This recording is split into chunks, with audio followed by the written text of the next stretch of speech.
What's going on, everybody? Taco Shooter here with a new segment that I'm excited to bring to y'all called "Let's Talk About It," and I'll be introducing our first guest soon. Here is our startup, and let's go.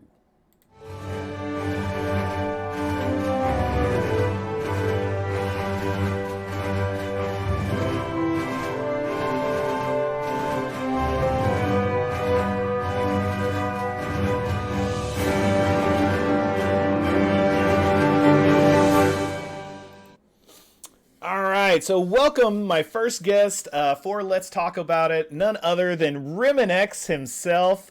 Woo! What up, Thank you Taco? so much for being here, buddy. I'm glad to be here, buddy. You know that. Yeah, the no, I can't stress enough. So for those of you that may not be aware, I started streaming because of ReminX. I asked him for some advice on how to do something privately, and he goes, "No, that's not going to work for me. You're going to start streaming, and this is what you need." And literally gave me everything that I had to get streaming. Pointed me in the right direction to get everything, and then made sure it was all set up. So this is all Rim's fault, basically. Yeah, absolutely. But you've taken it to your own levels, bud, and I'm very proud to see you continuing what you've started, and I think that you've definitely surpassed anything that I would have ever expected. I think you were going to do it casually, and now it looks like you're a staple of the community, and I'm very proud of what you're doing for the community too. So, thank you for being a part of the community. Well, thank you. I appreciate your kind words. I appreciate all your support. And so I reached out to you. I said, listen, I'm doing this show. This is my first time trying to do anything like this or do anything on YouTube. And so I was hoping that you'd be my first guest, and you were gracious enough to accept. As a matter of fact, you said, I'll do it before I finish my sentence. Yeah, well, that's just how things are, right? Sometimes. Yeah. When you have friends you support, you don't worry about those elements. You just go, okay, let's do this, and let's find a way to support you. Yeah, I appreciate that. So let's sort of get into it. Wanted to talk a little bit about your experience with streaming and with the game, and cover a few topics, and then we'll go into a bit of a roundtable discussion about Marvel Strike Force once we're done here. But what made you want to get into streaming in the first place? So it's interesting because I actually had done some streaming, years ago, and kind of like what you were doing. I was playing along with a couple of friends, and we were doing Planetside 2, and I was doing these goofball antics behind the scenes, and they're like, "You should stream this," and I was like, "All right, I guess I'll try it," and it never really caught on. And then back in, I want to say 2014, 2015, I really made a push to try to do streaming, but it just really conflicted with my real job. Yeah. So it's always been something that people were always like, you should stream this. You're this delightful back in the old days TeamSpeak or Ventrilo antics and all that. And I'm like, and it never really caught on to me because I had a real job. Yeah. So cut to right before COVID hit. I started doing some casual commentary on a couple of streams, hanging out because, and I've said this before. I kind of have imposter syndrome. Like I don't know that I always have something valuable to say. I don't always believe that, right? And when I was engaging in the community, I found that people were really liking the ideas that I was bringing to the table, the thoughts, and some of my strategies were being utilized among the top alliances, and I had I started making some guides to, especially for my folks doing Dark Dimension 2. I had one shot all the nodes, and I think I was like 33 or something like that for Dark Dimension 2. And really just started kind of, trying to find a niche where I was acceptable. And one day, I think I was on Casino Stream. And so I was trying to share an idea with him. Told me I was wrong for like an hour and a half or 2 hours, and then made a video the next day about how right I was, but not give me any credit. And that was the day I was like, all right, it's on. I'm going full time into this. Yeah, So no, that man. You succeeded. You full on succeeded. I found so I was sort of late getting into Twitch and getting finding the YouTube creators and whatnot for the game. But when you're looking at the content, I think the first person I found was Casino, Mhm. and uh, Casino I always thought made amazing stuff for YouTube, but I wouldn't. I wasn't a huge fan of his live streams, just because he was a little dry, and just I couldn't find my connection with that. And then I found Mobile Gamer, and I was like, oh my god, this is one of the most Mhm. entertaining humans I've ever met in my life. And then I came across yours, and which was sort of a happy in between, where you had a lot of humor. Pro streamer. That's why you silence your phone. Um, the so you've got a lot of you were sort of right there in between. You had a lot of humor, but you had a lot of how to. And the how to is sort of what I want to talk about. So you found a sort of a method in your delivery where I do this so you don't have to, right? Like Mhm. that was the tagline. We're doing it for science. I never like you were as far as I know, you're the first person who were like for science. We're gonna do this, or at least you're the first that I'm aware of that did it. And it was a shtick that wasn't shtick. Like you were Mhm. legitimately like out here just testing nonstop in this silly mobile game that we play. That's at least initially was designed to be played on a toilet. Now Well, I don't Xbox think it be was ever.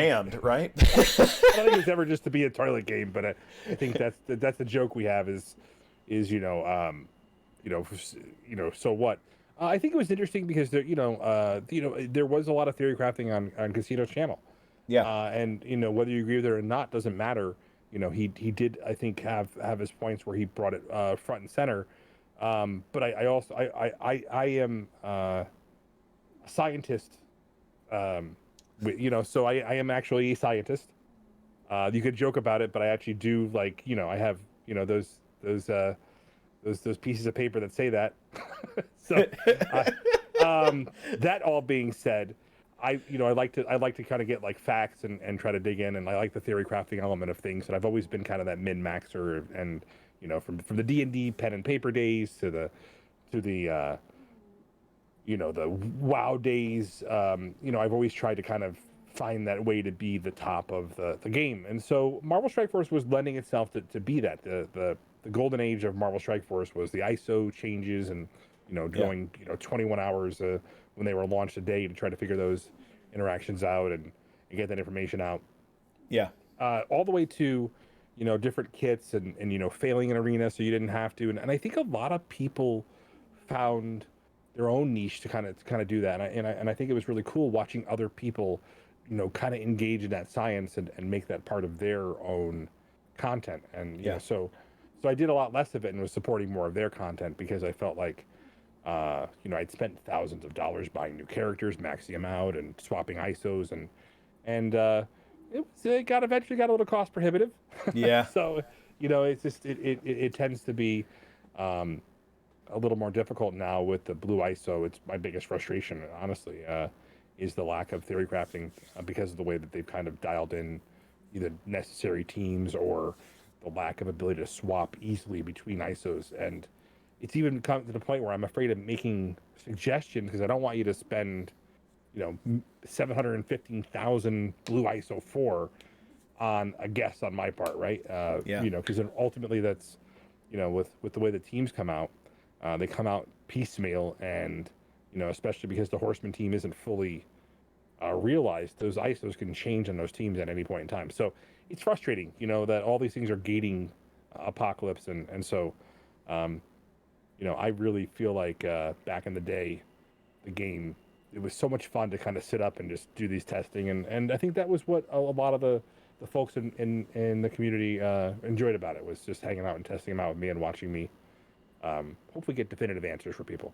Yeah, so that sort of leads to another another question. Again, I want to keep the interview portion fairly brief for these conversations. This is great stuff, and I really appreciate it. I want to talk a little bit about ISO, but before we do that, you sort of you brought up a subject as far as the being able to have a little bit more cadence with your team and going through and adjusting your rosters. And I find myself sort of caught in between where I appreciate the idea of cadence, but at the same time, we were constantly being thrown legendary characters and had just these absurd recommendations or unlock requirements that we found out at the last minute right before legendary came out. And so we would be building thinking we were going to be fine, and then all of a sudden we had to build up this stupid team that makes no sense whatsoever, and so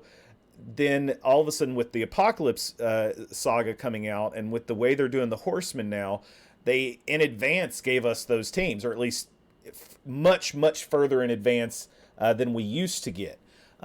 So what's the answer? What's the balance? Like, when is it you've given me too much information, and when is it I want to make my own team and worry about that later?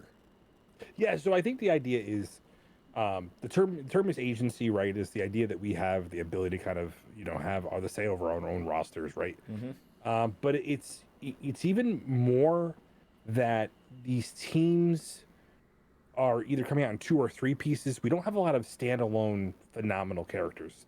I mean, if we look at them, the last standalone character that wasn't part of a team really to be enabled was Emma, right? And even then, she really does. She's absence of all those tags that really give her kind of a team or a walkthrough. I mean, and we do get a couple of them periodically where like Kestrel, showed up, but these characters kind of change the way we theory craft, and they kind of have impacts throughout the game. And Spider Weaver sort of does, but she's also anchors her own team, and you can throw Spider Man 2099 in there to have some different elements to it. But at the end of the day, it's never going to be exactly what everybody wants from a video game. And so I think the ultimate problem was just communication, was when they made the changes that said, hey, we're going to give you guys all the stuff in advance. The only thing we're going to be, there are going to be less stars, needed to kind of complete this stuff. Because, we're looking at a 3-star, Archangel walking through a 3.4 and 3.5 raids, making them probably the most fun we've had in a raid segment in years. And so I think that there's really just no way to make everybody happy. Yeah. Is it a net positive change? It's too soon to tell. If everybody leaves when Apocalypse comes out, it doesn't matter what it was. It's just people were tired of jumping through the hoops and they left. But if everybody finds a reason to stick around after Apocalypse, and we can really evaluate that, I think that's when we can kind of deconstruct whether or not this was a net positive change. Yeah. So agreed. I did also want to talk about ISO a little bit and what you have gone into, the extreme amounts of research that you and many of your friends, quite frankly, because this wasn't just a RemanX thing. You had sort of a team of people that helped you do significant amounts of research on ISO, and it, quite frankly, where we are today with that ISO research is a big reason why the game is as enjoyable for us as it was. I mean, when they initially came out with ISO, we basically were just sort of winging it and saying, yeah, Fortifier looks great, and turns out it was completely useless for the first year that it was out.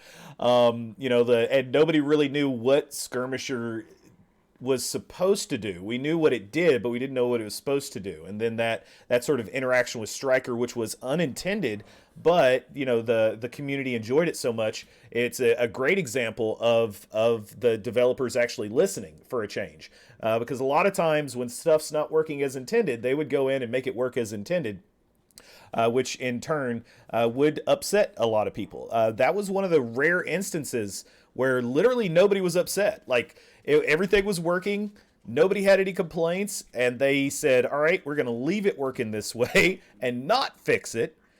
Right. And that was in large part due to you and that the communication you had at the time with the devs and as well on behalf of the community. So as opposed to talking about that, I just wanted to sort of bring that up and say thank you. I still find times where I'm uncomfortable with some stuff that I'm saying about ISO, and I'll reach out to you privately. I'll go into your chat and talk to you about it privately. And so, Killmonger's not a raider. Just gonna throw it out there. Listen. I actually don't disagree with you. A Killmonger is not a raider. That's actually he is a raider. So honestly, I think it's a weird thing where I've got something that's working very well for me, whereas the correct response should be just wasn't working for me, and I was having horrible RNG. I guess I don't know. And literally, I made the change, and all of a sudden, it works every time I use it. So it's I don't know why I feel as strongly about this. I don't know. It's actually, I mean, honestly, like when somebody finds something that works for them, I applaud them for making a different choice, right? Because if it works for you, if it works for you, it works for you. Like but from the text, the definition of this, you're right. The actual math and the actual how his abilities work, all come down to probably him being a raider. But that's a whole different story. No, like I said, I can't agree with you more. Like the math is math. Facts are facts. I can't tell you why it works as well for me. And that's why on my ISO recommendation, I've got both up there. I get very protective over ISO, but I've also, like I said, that I've relinquished a lot of that frustration with ISO because of the fact that I don't think that there's a good recommendations out there until they either figure out a way to make Blue ISO 4 more available, or they get rid of that, or they get rid of that massive expense to swap them. Because I mean, there's already been times where I felt like I had to swap them to get the best result, and all of that's just a function of time. You'll eventually earn all that, but we made that calculator recently where it showed the effect of Blue ISO 4 has on your actual apocalypse progress, right? How soon you're going to obtain apocalypse. Yeah. And realistically, making those changes was 3 to 4 weeks minimum of a change, and that could change how you're being affected in your arena shards, your wars, etc. So this game has this hyper competitive element building into it now, and I think it's a little bit different than it was back in the day too. Yeah. All right. Well, so we're going to head over to our roundtable session now. So bear with us, guys, while I get this set up. But while we're doing this, I would like to continue sort of chatting with RemanX in particular about the mental health. It's something that Rem and I both talk about a lot in our streams, and I can't stress enough. I mentioned it the other day. If this game is causing you distress in how you feel on a day-to-day basis, take a step back, chill, relax. Don't allow anyone to have that type of control over you. Whether it's a game, whether it's a gaming manufacturer, a gaming company. You've got to have agency over yourself and the game. And so I just sort of wanted to say that, and then give Rem an opportunity to say his piece about mental health. There you go. Yeah, so I think for me, mental health isn't just about mine. It's about everybody's. The idea behind it is I know I suffer from depression, and I suffer from imposter syndrome, and all these things have kind of contributed to my own desire to kind of help people through these processes. I'm very upfront about the fact that I almost took my life in 1995, and I'm glad I'm still here, and that's really affected how I reach out to other people, and gave me a lot of introspection in that, and why I often intervene when I see people struggling, from either private conversations or the big brother or the pissed off dad that gets involved, to make sure that we don't have this excessive amount of toxicity that tends to to kind of contradict our safe space, right? Yeah. It's a video game where we're having fun, and I think that when we get hyper toxic and you get to the point where people are saying they're better than everybody else, it becomes a problem. I mean, as long as you don't say that that Killmonger's a striker, I'll support you. And I think those are the things that I really feel are fundamental, right? And it's even more important than that. Understanding that we have an obligation to the next generation. We can make this gaming space better than we inherited it, right? And so Yeah. what happens is, as we were coming up, we probably heard words that were said in environments that we thought were fun or funny, that we didn't realize how often they were hurting other people around us, and were potentially isolating them from their community, or making them feel like they were reliving traumatic moments from their childhood or even their adult challenges. And we have to be cognizant of this every day if we really want to build a gaming community that is built to last. Yeah. And so I think there are elements to all of this, but I look at my children, and they're struggling with their own mental health right now, and I think that it's something that we have to, as a society, get better at. Yeah. From both treatment and diagnoses, all the way to a culture of where we don't say go kill yourself if we disagree with someone. Yeah. No, yeah, I couldn't agree more. Well said. Appreciate that. Appreciate your insight, and appreciate you always talking about it. I think the most important thing about mental health is to just raise awareness of mental health, to let people know it's okay to not be okay, and to let people know that there are options available to reach out to that can help you, as well as us. I personally suffer from extreme anxiety, and so I try to talk about that as much as I can. But moving along, we are ready. We've got our guests for first panel, first roundtable discussion on Let's Talk About It. Coming in, of course. Let me just check something out real quick. Would you rather just my green screen so it can showcase the background like the other guys have? No, it's fine. Okay, all right. Yeah. I don't have a background. I do have, actually, I think I've got a chroma filter turned on you that I need to turn off. Yeah, which I can if you want, I can just drop it. I can drop it. Okay. All right.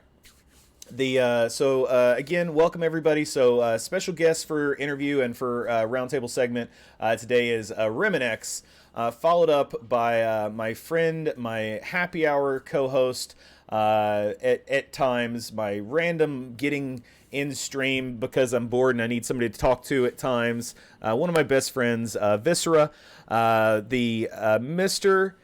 Free-to-play adjacent, the number one free-to-play adjacent player in the game, though I think RemanX may have some words for you about that. I feel like he's trying to take that title away from you. Prplestiky, welcome, my friend. And, of course, a face that you guys do not know, but a name that you do. None other than Theezy, coming in, representing the 100% free-to-play, one of the longest tenured members of our community, along with Killshot and Chuck Wolf and many others, of course. But Theezy, of course, is constantly in everybody's chat. He's all over the place. They have a parade every Friday over at the office. I was going to say, RemanX throws a parade for him once a week. Yep, it's definitely a parade. All right, so thank you everybody for coming. And first things first, I just want to get everybody's just real quick everybody's opinion. Hi Loki, I'm shooting a video, buddy. Hi. Oh God, you farted or pooped somewhere. So state of the game. So from a free to play perspective, Theezy, how are you enjoying playing the game? Honestly, I think this has been the most fun so far that I've had. I can do basically anything I want in our alliance as far as I'm concerned. It's a little slow go at times. Like we'll have, right now we're leaning on pushing towards 3.4 100% and 3.5. I think it'll be a little struggle, but I basically can do everything that we're doing daily. right, Prplestiky, what about you? How's the state of the game in your eyes as free-to-play adjacent goes? Yeah, I mean, it's the most dominant free-to-play adjacent to ever grace MSF. I have to say, I'm having a lot of fun, man. Is he answering the question, Taco? I can't hear him. I think I have him blocked. Hold on, let me see. Oh, dude, I do have him blocked. Tony Scangili Jr. is not pleased with that. But no, man, I'm having a great time. I'm loving. You got me, Rem. I'm loving Cosmic Crucible. Cosmic Crucible has been an absolute blast for me. Having such a fun time streaming that. It's been a really good time. Scourge events for all the RNG madness of them are giving me the highest star level legendaries that I've ever been able to attain as a minimal to non-spender. And a lot of things I can nitpick, but overall I'm enjoying it. Nice. And Visara, so Visara, those of you may not know, so Visara is a super unique perspective because he's in the dolphin category that wells out from time to time, and he has 37 free-to-play accounts. So which I don't know how he has time for this. Plus, he's a family man, wife, children. Of course, Sable often in the community, big member of our community as well. Viscera, how are you enjoying the game? So I don't wail out at all. First off, that's not something that I can afford. But I do have 5 accounts, 37. I do have 5, and there's 2 I have that are completely free to play. Wait, what? 2 that are guppy-ish, I guess. I'll buy like the $5 offers and maybe the 10s, and then my main I get all the release packs. Yeah, and then maybe a 5 or 10. Wow, those release packs are expensive now at $50 a piece. That has actually made me like a couple of these. I'm like, do I really want to buy it? Especially with the War Dogs. Yeah, I really question getting those. The stuff with the Apocalypse, the Death Seed, and all those, like I got them. But as far as gameplay, I think over every account is fun. But my perspective also is way different than what Purple's would be, and way different than like Walker Slayer or anything like that. Like I don't do the Scourge to try to get 3 million. Mine is I get all my accounts to the ability to do difficulty 6, unlock the character, and move on. Crucible, it's about the same thing. If I lose a match, then I just go and I try to clear. I don't worry about efficiency. But if I don't, if I have a good first match, then I'll play the next match, and so on and so forth. I don't go for the win. I don't go for that all the time. But if I happen to get it, I'm happy. Like, there's been a couple of times that I've got 50-10 on all 5 accounts, and I'm pretty stoked about that when it happens. But the dailies have become more and more, especially the alliance events. Being an alliance leader in 3 different alliances right now. It was 4 at one time, but it's tough getting everybody on the same page during all these alliance events. That's incredible. And trying to get people that want to play too, which is the tough part. But as far as the characters, it's fun. As far as the cadence, it's a little fast. And as far as like Rem was saying with the communication, it's lacking. Yeah. And I think if they were a little bit better with communication, a little bit better with just letting the player base know that, what event is coming a couple weeks ahead of time and what we really need would be nice. And then lowering the difficulty to finish some of these events so that us people that do put some money into these things aren't questioning whether or not we want to buy, because we know that we're going to get in return these rewards at the end of these events, rather than I'm 4 milestones back from the end, there was no point in me spending, and then the next one I'm not going to spend anything.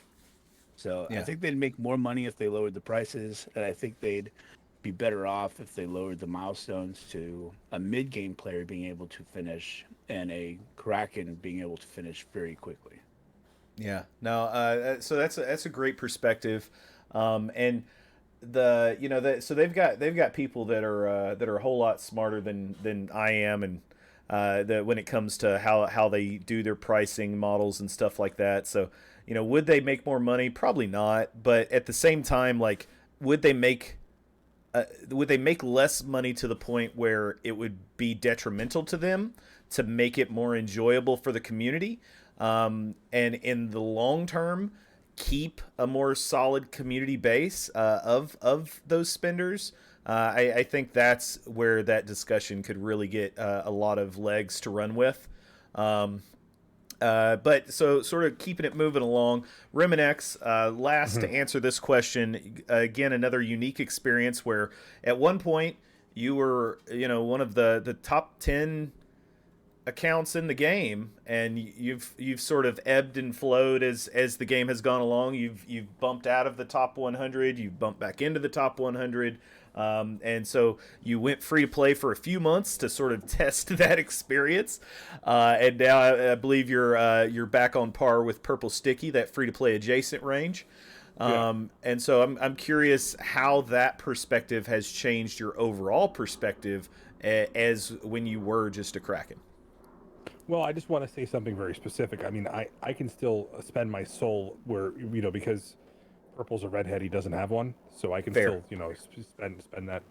But Yeah. I just want to make sure we're aware that there's still some money I can put into the game. Yeah. All that being said, it's really hard to do a state of the game that really makes sense to everybody. Let's start with the basics. So Friday, I looked at the Google Play charts, and they were number 13. And the next game in this category was Raid Shadow Legends at 14. First time I've ever seen Marvel Strike Force ahead of Raid Shadow Legends. And so one of the things I was looking at was what's changed about Marvel Strike Force, and is it something that is dramatic enough to change how I feel about the state of the game? And so we're going to talk about leaderboards. I feel like there's definitely this push towards this competitive nature, and it depends on how you feel about that competition.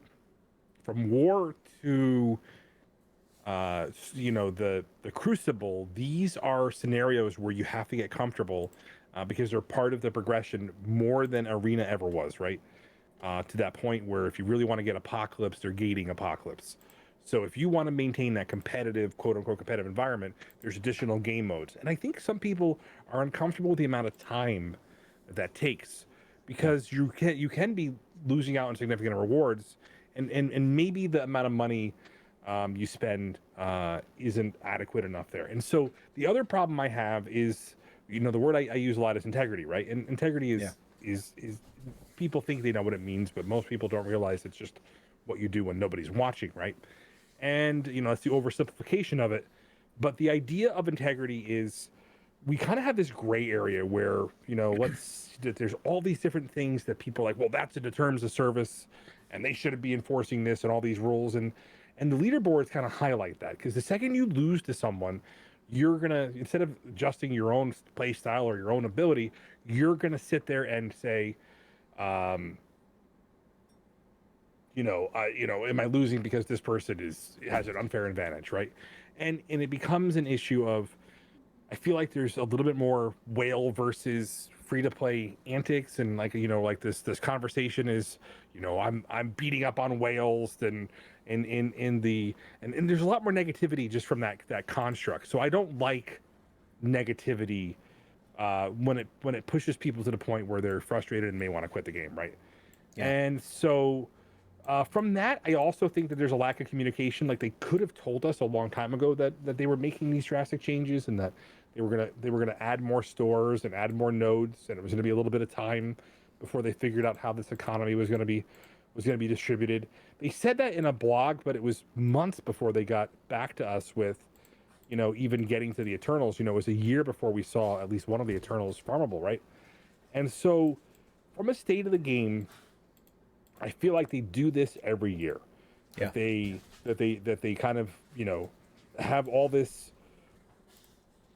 I'm not say bad press, but all these issues from we're still reeling from the 20,000 orbs that people got in their inventory, from the element of, the impact of what an extra, 15 to 180 gambit shards that people got on his released AR.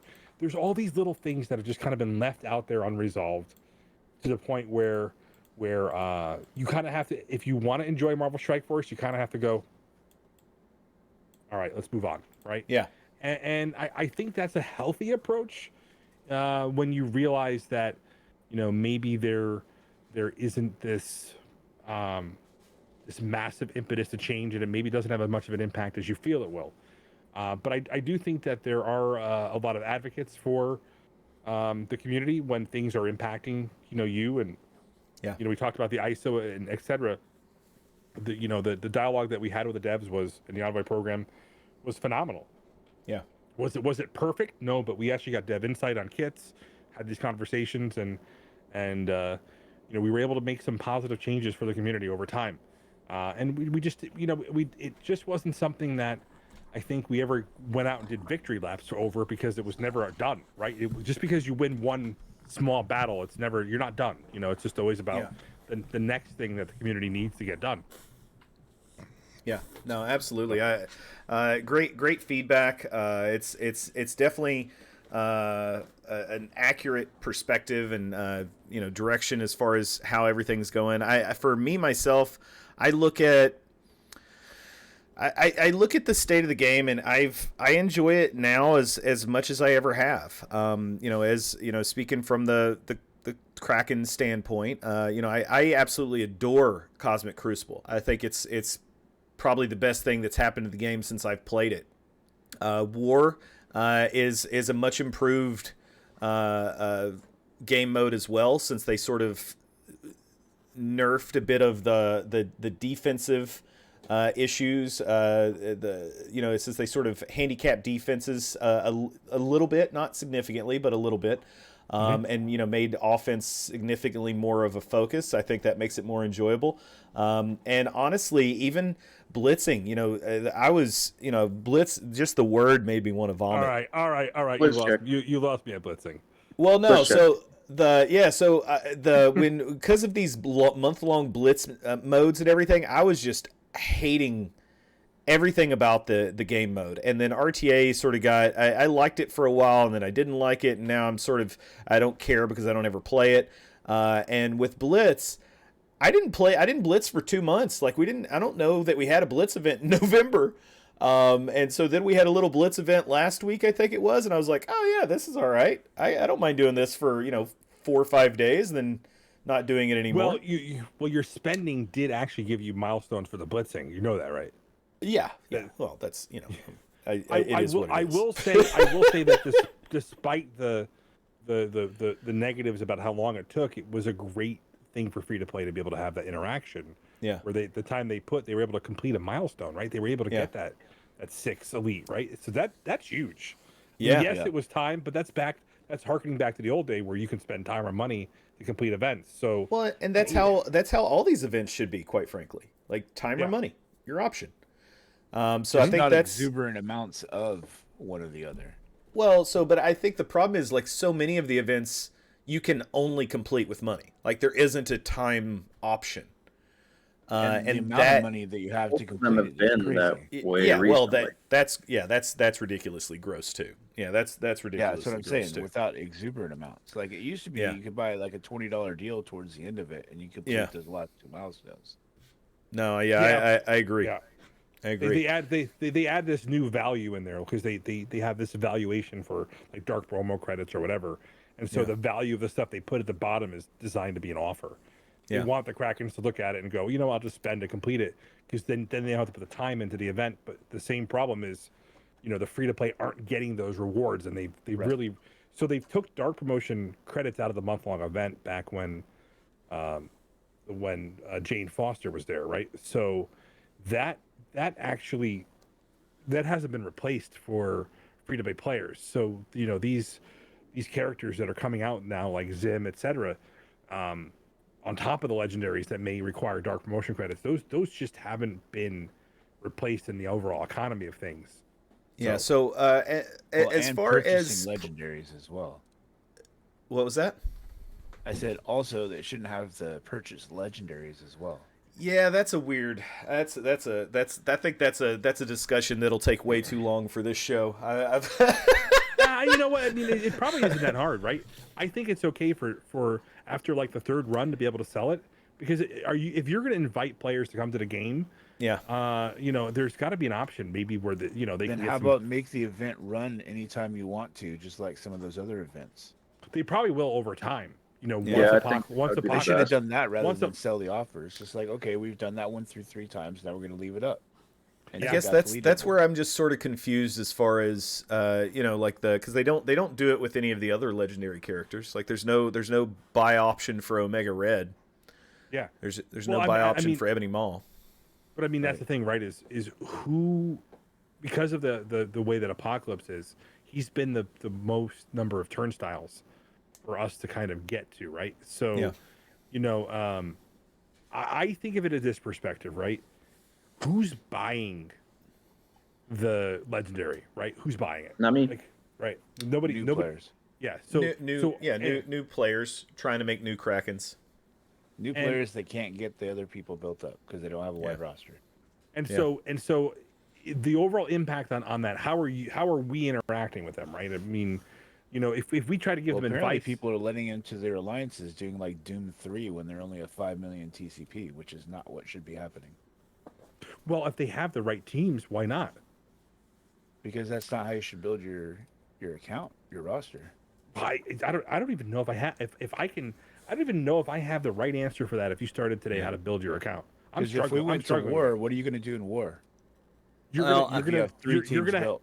you're gonna 4 have, teams built. you're gonna have 5 teams built for offense, and Yeah. and the problem with that is, you know, you probably will over time extend that, right? And maybe you put them on defense and hide them in a flight deck, and somebody suddenly hits, you know, a 1.5 million Darkhold, and after hitting shield people, and they win anyway. I mean, that's got to be the give and take on your alliance, though, too. Yeah. Yeah, that's so I know I'm getting reports of people in DD5 under 10 mil TCP, and like I can't wrap my head around that, but they're doing it, and not just getting through it. So that's you know, looking at where we all were when we went through that first time when those were launched. I think it's just how people build. You know, a Thame is a great example of somebody when that first Scourge came out with Morgan Le Fay. He was a 13 mil TCP that was in the top 50 just because of how he had built his roster. Like he was uniquely suited to just destroy that. And people were like, "Oh, he's cheating," because of how frustrated he was. But you know, people were like, "Oh, he's cheating," and no, like he was doing it on stream. You can't cheat that he's got these teams that are built up the way that they are. It was a uniquely built roster to just destroy that Scourge. Yeah. Now, So I mean, that's the problem. Punched himself a lot. But that's the whole entire point. Is there's so many players here who look at, you know, they want to get to the end game, and they have to allow for people to approach the end game. And I think the problem is the impact that and this is the problem, right? Is we have to look back and really kind of take a look and see what the end result is from Apocalypse. Yeah. Because it's been this long awaited journey, people are going to call it an end of the road for some people, and some people are going to say that this is the greatest thing they ever had happen to them. But I think a lot of people are going to wait and see what's next at Marvel Strike Force, right? But I really think as a new player, there is nobody out there making content for you because nobody has a clue how to recommend anything to you. No. Like we like it's like whatever mega orbs you got, go for it. Captain America's great right now. He may not be in 2 months or 3 months when the next bio team shows up, because you know how long do these teams last now, right? Yeah. So like I don't know that I recommend building web warriors for new players now, right? Like that's crazy. Yeah. So one more question before we close out our first episode for everybody. It is December 18th, 2022. I had to look at the calendar. Would you do it all over again, if you could get all of your time back, Oof. would you play Marvel Strike Force 4 years ago when you first picked it up? Or would you tell yourself to play it or to don't do it? Are you talking like the game's just coming out or where it is today? So from what you've been through, because you're a free to play that's been in since around, I don't know, were you in the beta? I was not in beta. I Okay. was like 2 or 3 months later. Okay, But so a lot of like the looking back at free-to-play it, what would aspect, you do? Yeah, a lot of the free-to-play aspect is the time spent in game. Like I'm able to do what I am because of the days played and the resources I've accumulated like throughout this whole time. yeah. That's a big part of it. I mean, I wouldn't be able to. I for sure wouldn't be able to be playing with you guys. I would assume if I would just pick up now. No, I no, mean, no, I not tell. picking up now. Like, would you tell yourself 4 years ago to pick up the game, or Oh, would you sure. tell yourself to do something else? I for sure would have. I'm a Marvel nerd. I love this game. I like playing Marvel stuff. All right, Purple Sticky, Mr. Free to Play adjacent. So Yeah, absolutely. yeah. So no regrets. No, no regrets. No regrets. It's been net positive. I'll be honest with you. The only thing I really regret is all the manual blitzing I used to do back in the day to try to keep up. That's what I'm not even gonna get into that. It makes me sick to my stomach just thinking about That's it. what Blitz and DJ was for. Yeah, that's true. That's true. But yeah, I mean, with the exception of that, this kind of brought me into an awesome community, getting to know a lot of people. Yeah. Just incredible community with the exception of RemanX.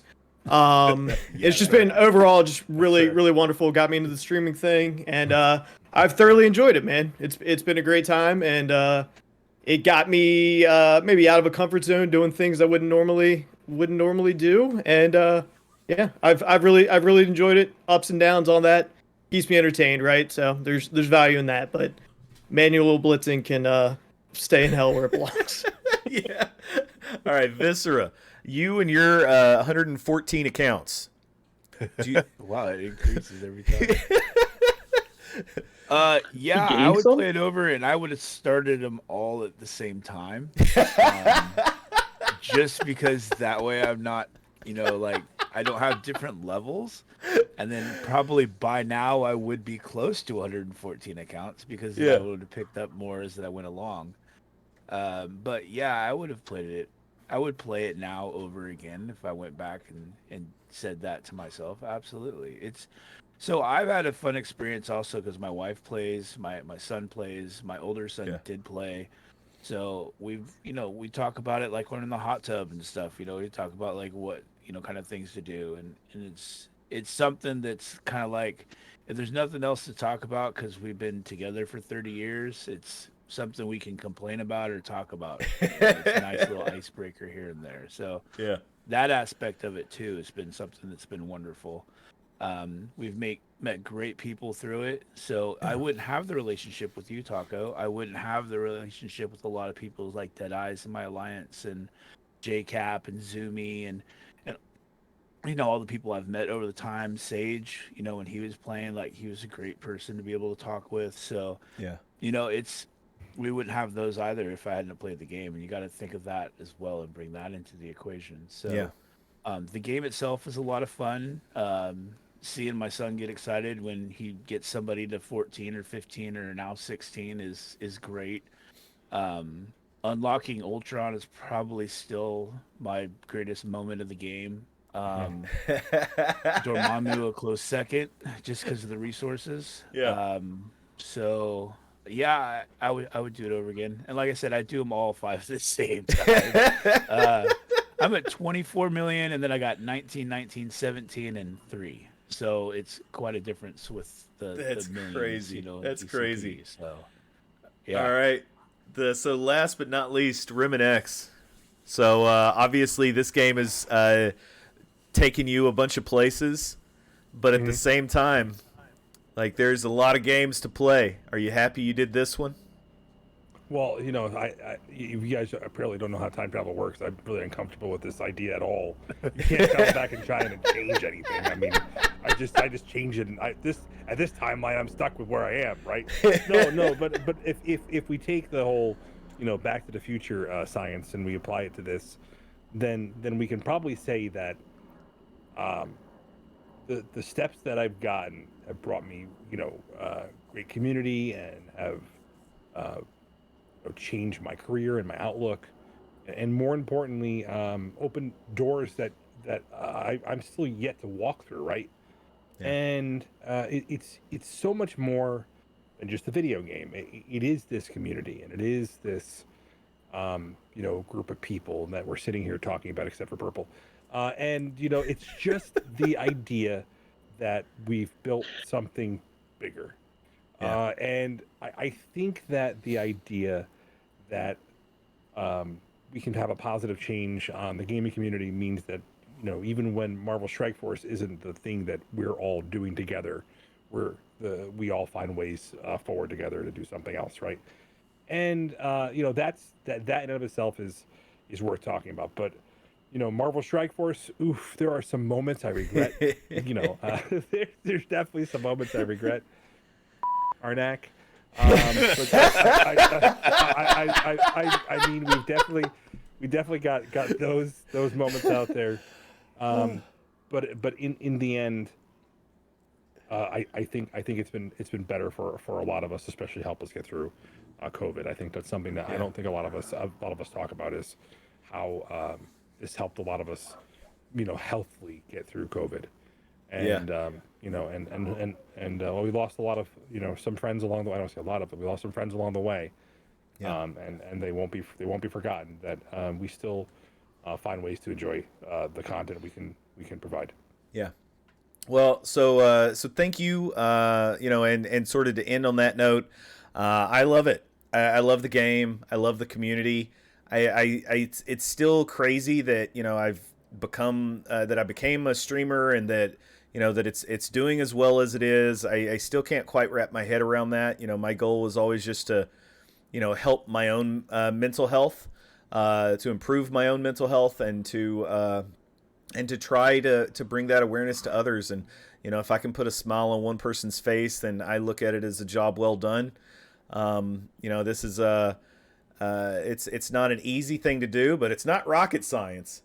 So it's it takes if there's a will, there's a way. If you're willing to try hard enough, you can do sort of whatever you want to do, especially in this streaming world. And I couldn't be happier. Like the friendships that I've made, the people that I consider family, like literally, Visara was talking about, I could say his entire family my own. RemanX is another one I consider family. Theezy, ironically, even as awkward as he looks sitting there on his sofa while he's watching football and not paying attention to the conversation. Hey, I was paying attention. Is also somebody I consider family. And Prplestiky, I haven't known that long, but a good dude that I genuinely care about and I consider a good friend. And so and all of you out in chat that are watching this right now and that maybe will watch it on YouTube, I thank you for all of your time and your support. And I ain't going nowhere. Now, so to sort of close things out, the next week, of course, on Sunday, we'll be doing this again. This will be a new Sunday show. And moving forward, not just doing this on Sunday, but I've got a very, very special happy hour set up for December 30th. We've got confirmed Dr. Chaos. We've got confirmed Vinora. We've got confirmed Squid Princess. We've got confirmed Sassy. We've got confirmed Duchess. Confirmed Ish Sable. And trying to get K Frank on as well. So we are having another ladies' night happy hour to close out the year. And I'm super, super excited. Last time it was a ridiculous amount of fun, and a different happy hour perspective and shenanigans, but trust there will be shenanigans. And so thank you so much for everybody. Hope you enjoyed the video. Be sure to like and subscribe, I guess. And I guess. So are you gonna have somebody edit this for you? I hope so. Nope. Yeah, just going live. This is going live. Oh, this is it. Straight Yeah. through. Live. Let's do it Yeah. live. Like, do you realize how hard I had to do? There was virtually no cursing out of me. That doesn't happen. It doesn't happen. You crushed it, Taco. You did a great job, man. Yeah, I'm the best. Woo! All right, so to close out, we'll go to the little closing scene here because, you know, pro strimmer. I'm going to tell you about it. Boop. Take some notes, RemanX.